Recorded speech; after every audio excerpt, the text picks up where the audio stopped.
কারবালার যুদ্ধ এমন একটি ঘটনা যার ইতিহাস পড়লে প্রত্যেকটা মুসলিমের চোখে পানি চলে আসে। এমন একটি যুদ্ধ যার ব্যাপারে কম বেশি সবাই জানে। ইমাম হুসাইন অনেকে বাহাদুরির সাথে ইসলামকে বাঁচিয়েছিলেন, নিজে জীবন দিয়েছেন, কিন্তু ইসলামকে বিনাশ হতে দেয়নি। কিন্তু কিছু মানুষ মনে করেন কারবালাতে হযরত আলীর শুধু দুইজন পুত্রই ছিল, একজন হলেন ইমাম হুসেন আর দ্বিতীয়ত হলেন হযরত আব্বাস। কারবালার ময়দানে হযরত আলীর শুধু দুইজন পুত্রই ছিল না, বরঞ্চ 5 জন পুত্র ছিল।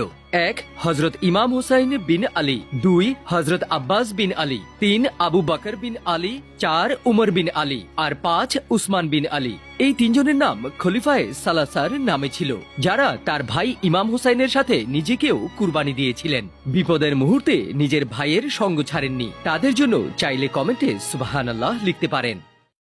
কারবালার যুদ্ধ এমন একটি ঘটনা যার ইতিহাস পড়লে প্রত্যেকটা মুসলিমের চোখে পানি চলে আসে।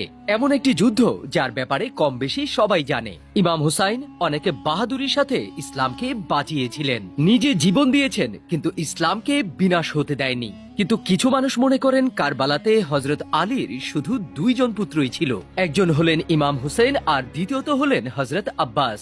কারবালার ময়দানে হযরত আলীর শুধু দুইজন পুত্রই ছিল না, বরঞ্চ 5 জন পুত্র ছিল।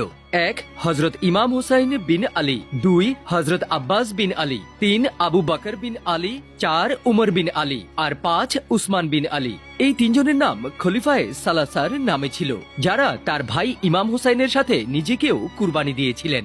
বিপদের মুহূর্তে নিজের ভাইয়ের সঙ্গ ছাড়েননি। তাদের জন্য চাইলে কমেন্টে সুবহানাল্লাহ লিখতে পারেন।